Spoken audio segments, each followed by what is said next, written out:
Here we go. Good evening and welcome to 40 Days Bible Study number 194. This is Matthew chapter 6, verses 1 to 4. We intend to get through this first section of Matthew chapter 6 after last week's intro. If you did not get last week's Bible study, there was at the end an overview of what we're going to meet in Matthew chapter 6 overall. As we look at Matthew 6, verses 1 to 4, beware of practicing your righteousness before other people in order to be seen by them. For then you will have no reward from your Father who is in heaven. Sorry. Thus, when you give to the needy, sound no trumpet before you, as the hypocrites do in the synagogues and in the streets, that they may be praised by others. Truly I say to you, they have received their reward. But when you give to the needy, do not let your left hand know what your right hand is doing, so that your giving may be in secret. And your Father, who sees in secret, will reward you. Praise and thanks to the Lord for his word. Amen. This section talks about giving alms, ALMS. It talks about doing good deeds, right?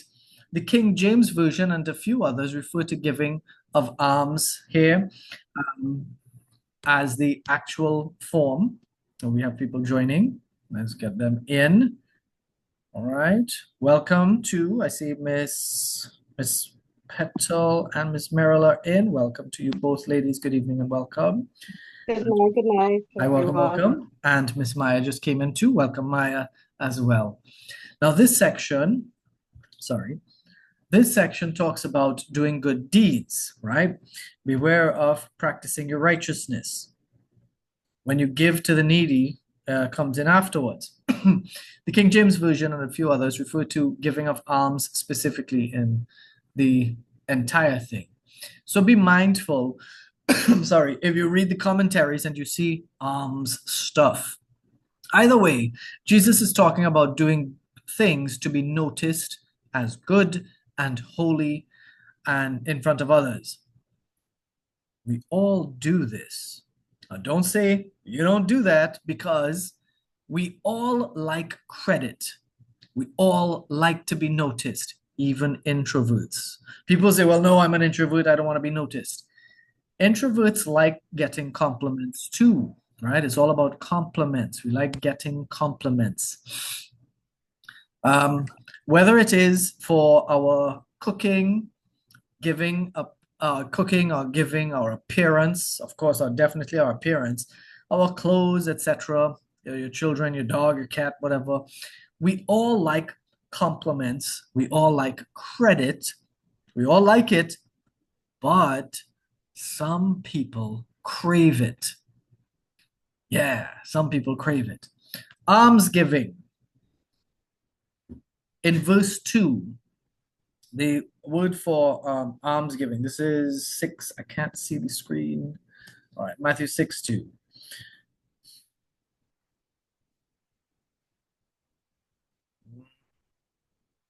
There we go. Acts of charity. Here we go. Elie so sorry, sorry. Elie Mosenain. Elias Mosenain. I'm going to go to it and show you the root word. Elie Mosune. This is Elie Mosune, and the Greek here, Elie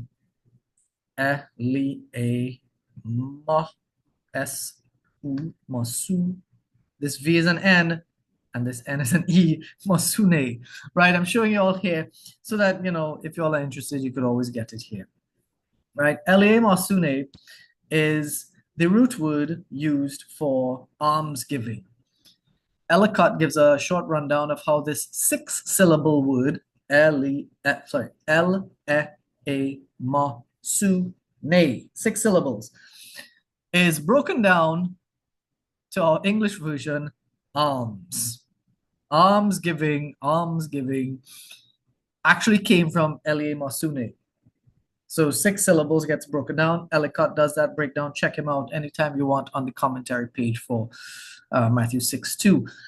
Just letting you know it's there. John Gill shares the view of a guy called Maimonides. We've actually gotten some stuff from Maimonides before, but John Gill shares what he said.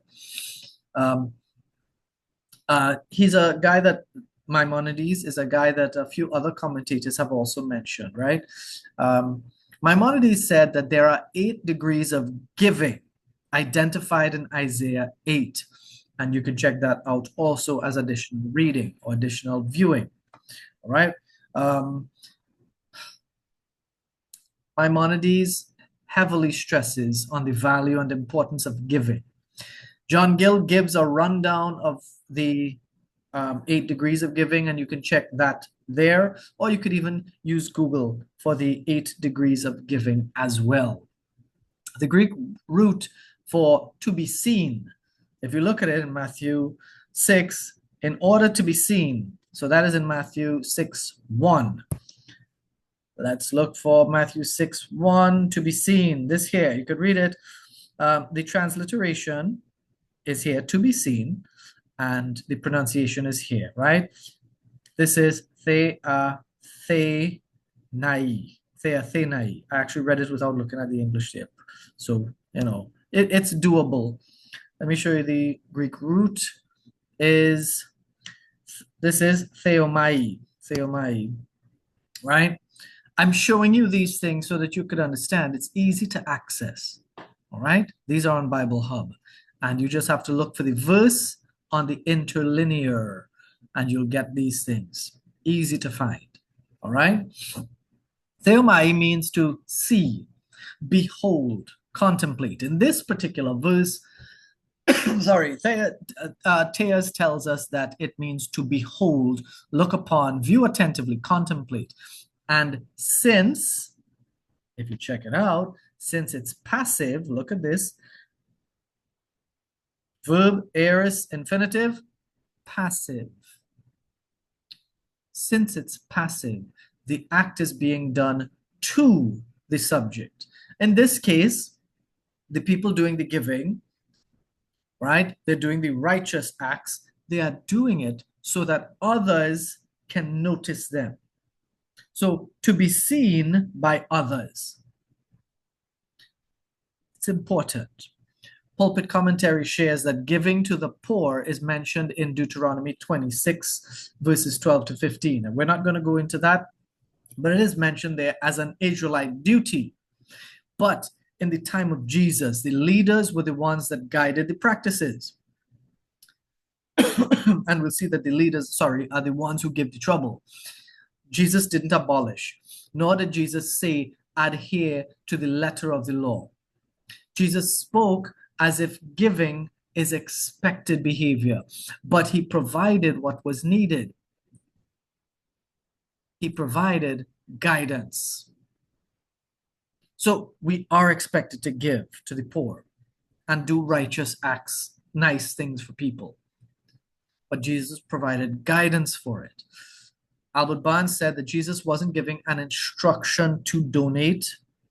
He was giving instructions as to how donating things or giving must be done.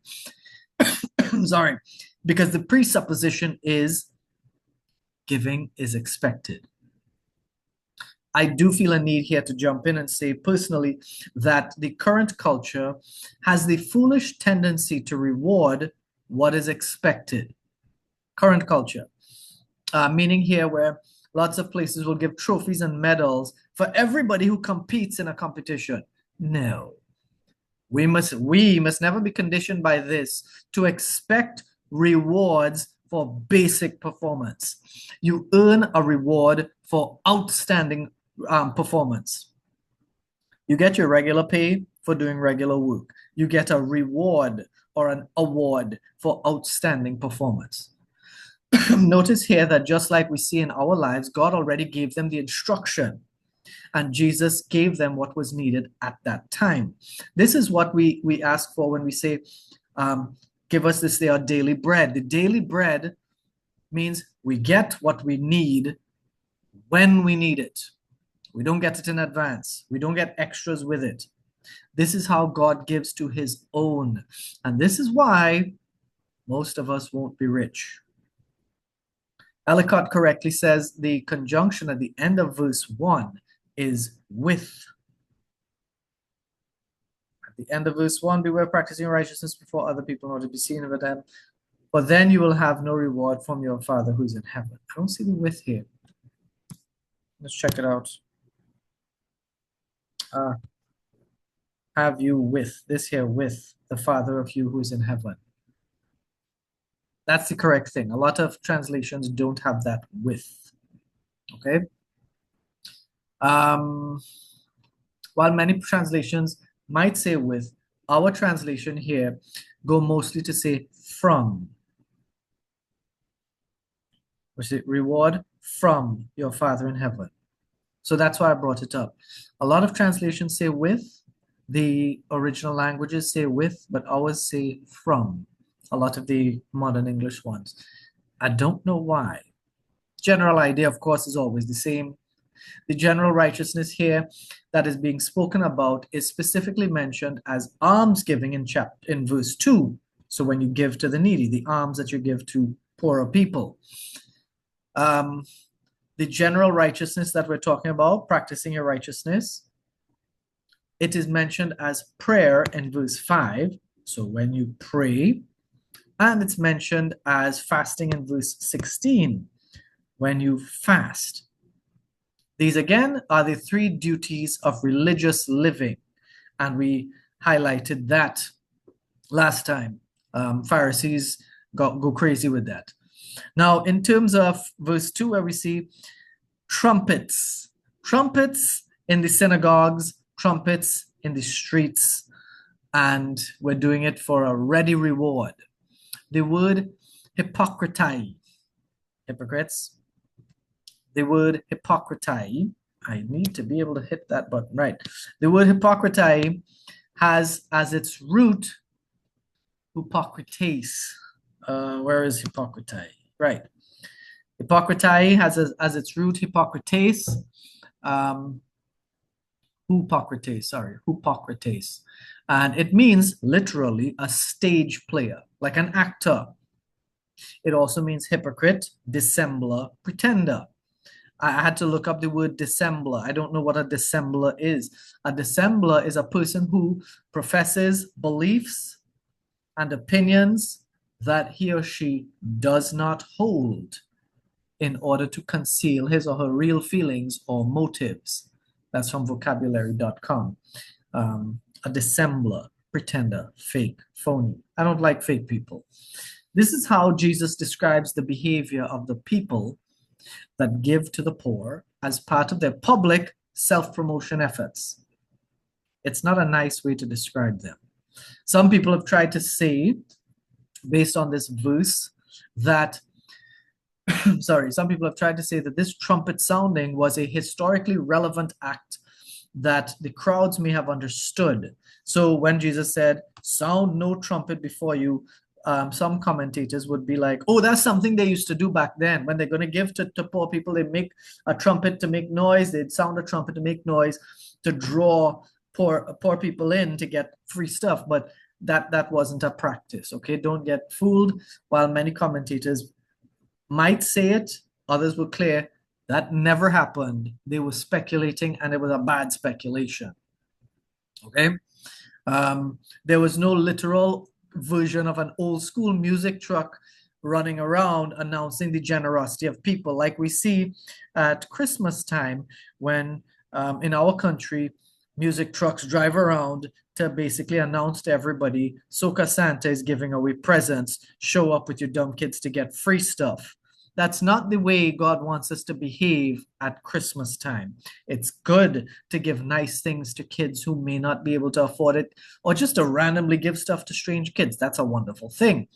But not the way we do it, because, I want attention and to be noticed. And let's look down at people as we give them stuff. Not a cool way.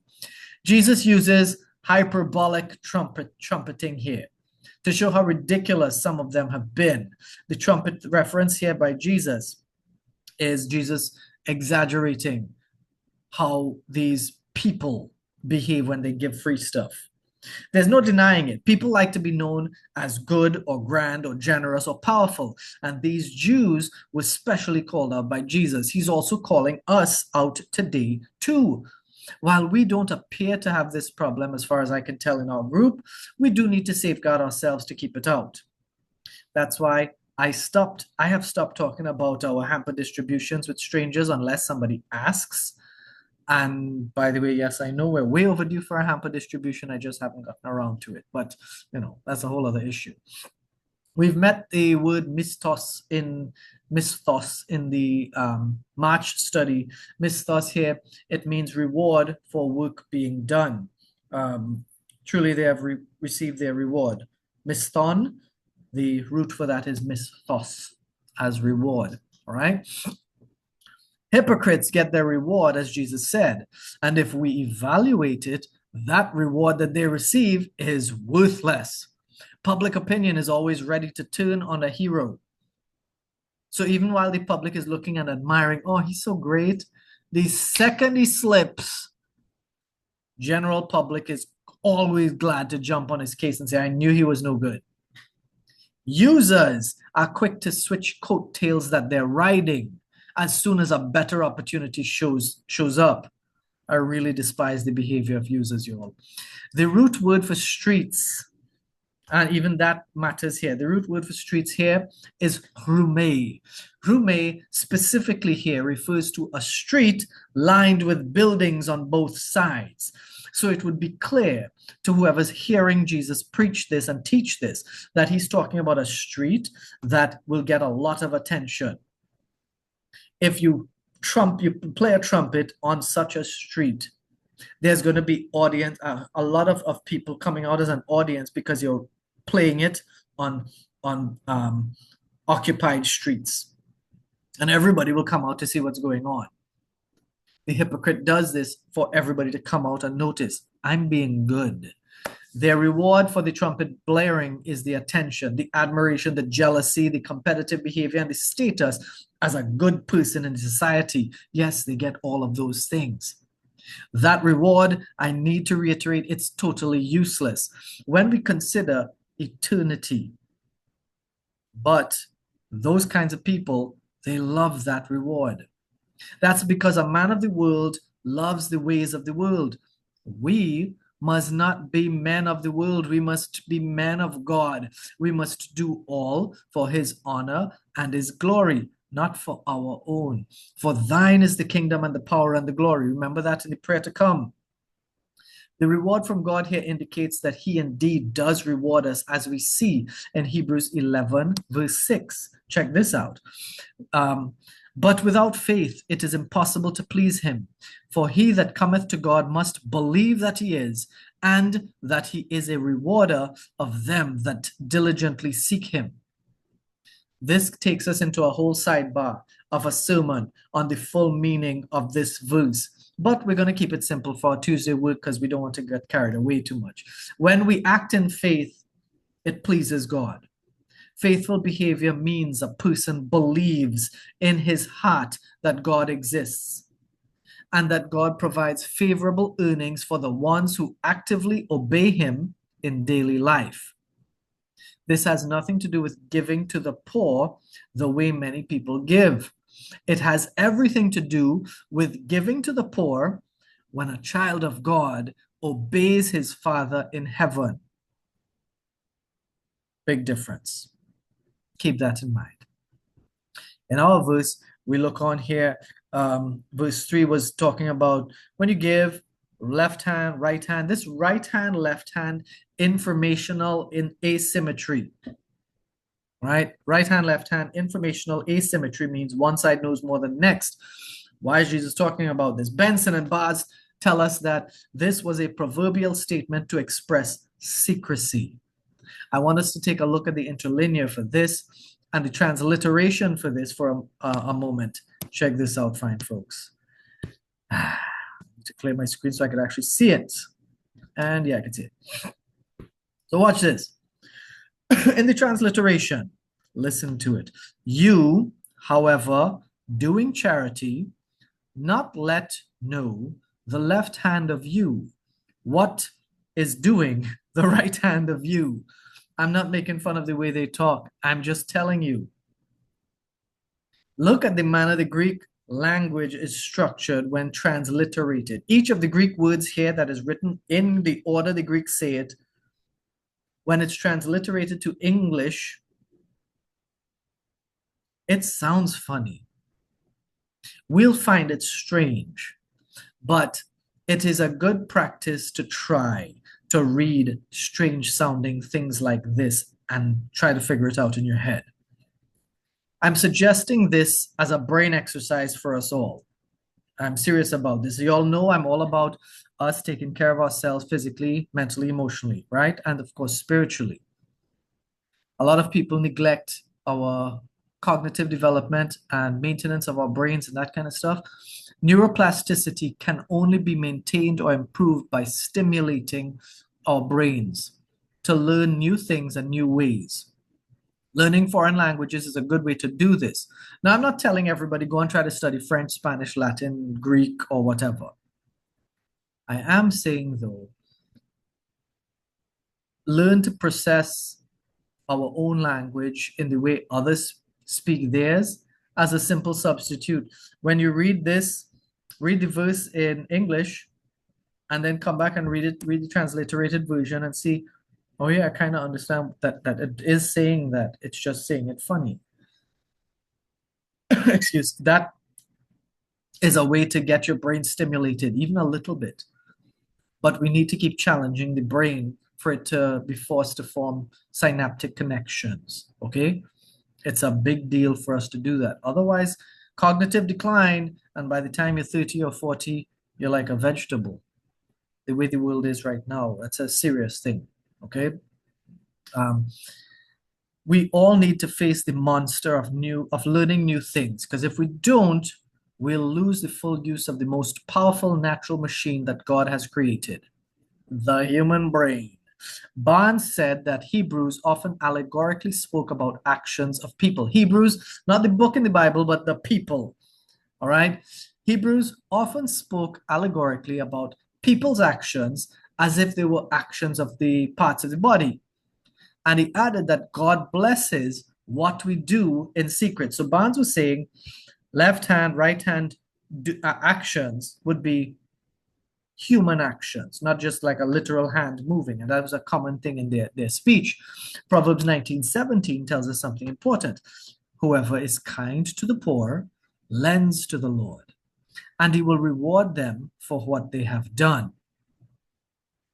This is not John Hagee's nonsense where when you do something for God, it's his bill, God owes you. So give and God will bless you back 100 million. No, this is not that nonsense. Tone it down, Johnny boy, right? But this is what Albert Barnes was showing us. Cambridge pointed out that the original language used for you, your, in verse 3, you, of you, this would be your, of you is your, right? Each of these, if you notice, is singular, second person singular. This here is, second person singular. And the original start of the sentence, second person singular. Each of these is singular because the act of giving is a personal one. They also said that the Talmud, remember the Talmud, that's the teachings that the Pharisees used to preach from, based on the Tanakh, not to be confused with Tanakh. The Talmud commended giving privately. But the Pharisees who taught giving privately didn't practice giving privately. JFB and Bengal add that we shouldn't even dwell on the act of giving in our minds, in our thoughts. And I think that's a good piece of advice. When you give, that's it, you give. Don't stop and think, wow, I'm so good, I gave stuff. How much did I give again? I gave $2 to this one, $2 to that one, $5 to that. Oh no, I gave $100. So I give 2 to this one, 2 to that. And you just keep mulling over and playing with how great you are by how many dollars you gave. You give to the needy, let it be. That's done. It should be done in secret, and you yourself shouldn't be playing with it in your head. Bengal went on to say that even though the trumpet holding hand might be free, because we're not sounding a trumpet, so your left hand, which would be holding, your left hand would hold the trumpet while your right hand plays it, right? While the trumpet holding hand is free, it should not be free enough to know that we're giving. John Gill said that we should give with so much secrecy that we might not even know it ourselves. A little bit of exaggeration, but that's how secretive our giving should be. Maya gave a reference for others, for other sayings from the fathers, and I had a relatively hard time finding the source of those sayings. A little perseverance led me to find something called Susa's Thesaurus. I couldn't even read what he was talking about when it had Susa's, THESS, and some numbers. Susa's Thesaurus, I don't even know if I'm pronouncing the name right. It's a comprehensive dictionary of Greek ecclesiastical terms and phrases. It was first published in 1681. I'm bringing this up because when I saw it, I figured out what it was because the first search I did, nothing came up. And I had to say, well, I could have just left it and moved on, but I really persevered for this. And I think the second or third search I found some stuff on it. Amazon has it for sale. I say has now at the time of the recording, but by the time some people read this, it might have been sold. One of Susa's things was this here. I'm just showing it to you all, right? This, you can see it's $84. Johann Caspari Suseri, Ecclesiastic Thesaurus, leather-bound edition. All right, that's a wonderful thing. Check this one out, folks. What's the price you'll see? And this is in US dollars. This one doesn't even have a picture of it. But it's $1,000 for a hardcover copy. I'm putting that there. That's like a $6,000, well, $1,000, right? $6,800 book when you check the conversion in Trinidad dollars, right? That was a reference book that he was using. Y'all, there are amazing books out there. I'm not likely to ever want to use Susa's book, but somewhere out there, somebody intelligent enough to use it. And praise the Lord that we have scholars like that and better scholars than that who help translate the word. Luther's interpretation of this was criticized by Meyer, and I agreed with Meyer in his his criticism of Luther. Martin Luther had a weird interpretation. We're not going into that. In all this, I was disappointed with Ellicott. I quote a lot from Ellicott's work, but Ellicott's assessment of this, of the right hand, left hand informational asymmetry, because he tried to connect that with spiritual separation of our higher selves and aspirations to please God and our basic natures where we just please the flesh. And clearly the context doesn't show or indicate this. Now, it might sound like I am being extra special, that I'm better than some of the greatest scholars, but I'm not trying to be arrogant. I'm simply identifying here that scriptures often require basic understanding. And sometimes even the scholars could go too far with their personal interpretations. We have to look out for that because it's easy for us to do it. That's why some people out there think the locusts coming out of the abyss are helicopters, and they're not. That's in Revelation. God rewards what he sees done in secret. You see that in verse 4? Your giving will be in secret. Your Father who sees in secret will reward you. The principle of giving without fanfare, without seeking attention, is noticed by God just as much as when it is done publicly. God notices either way. Gill told us of the Chamber of Secrets, not Harry Potter, the Chamber of Secrets in the Jewish sanctuary, where gifts were given anonymously by people and received discreetly by the poorer members of the society. Benson reminds us that the chief method of distribution of the reward from God will be in the world to come, not here and now. The word openly, right? Your Father who sees in secret will reward you openly. Some translations, including the King James and New King James, have the word openly there. When I check the interlinear to see if openly is there, you will see it here yourself. It's not. The one seeing in secret will reward you, no openly there, right? The root for reward, apodosei, the root for that is apodidomi. Apodidomi, in our verse, means to requite or recompense in a good or a bad sense. There is no special implication that says openly should be there. But I guess King James Version scholars, when they did it, I think they included openly because God doesn't give secrets. Okay, so people would see it. Maybe that's what they were hoping to go for, right? Bengal said that the godly shine, but the godly shine in secret. The reward for secret shining is reiterated in verses 6. Check it out. When you pray, go into your room, shut the door, and pray to your fathers in secret. Your Father who sees in secret will reward you. And it's reiterated again in this same chapter. Your Father who sees in secret will reward you. And that's for fasting. Pulpit says that the focus here is not so much the contrast of public versus secret giving, but the precise time when the reward will be given. As we said, in God's timing in the next world, which is the world to come. Barnes shared that men who are generous to the poor rarely go hungry themselves. The reward that we see here was mentioned in Matthew 5:12. Let me just bounce there for a sec. I know we're out of time. Sorry. This is Matthew 5. Right. Matthew 5:12. Rejoice and be glad, for your reward is great in heaven. For so they persecuted the prophets who were before you. This here is a reward for serving God to the end. So it helps us understand the real timing of this reward after our end.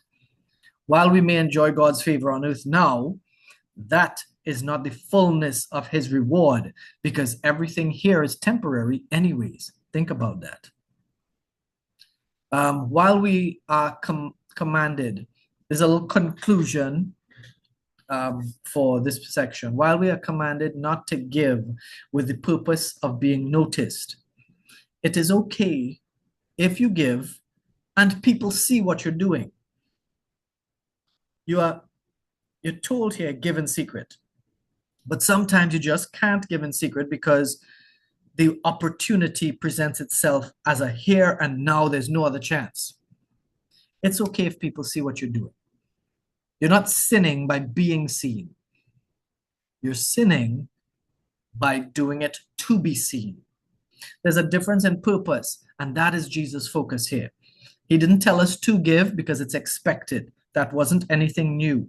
What was new in his message here, new to them, not new in the word, because that was expected in the word, in the spirit of the law, but what is new here to their culture, don't go giving to be seen. We should give gladly because we are seeking to please our Father in heaven, not because we want to impress some dusty losers. This giving refers to the practice of giving to the less fortunate, the alms, giving to the poor. It's an easy practice to swell one's head because one can get caught in the trap of seeing the recipients as being beneath us. And the feeling of superiority is something we all love. Beware. Don't get trapped in that. It helps to have a humble opinion of oneself. And remember again, blessed are the meek. Okay, blessed are the meek. Blessed are the meek. Be meek. Be humble. That's it for us here with chapter 6, verses 1 to 4. Next week, God willing, we will probably, I don't know how far we'll get through with this. I don't think we'll start the Lord's Prayer itself, but we'll try our best to get as far as we can. So to anybody who's watching here on Facebook and or YouTube, and to those people here in our wonderful audience who are here live, this was 40 Days Bible Study number 194. This was Matthew chapter 6, verses 1 to 4, our 68th study of the book of Matthew. June 3rd, 2025. I thank you all for watching and praise and thank the Lord for the opportunity. God willing, we'll be here next week for our next session. Thanks for watching and goodbye.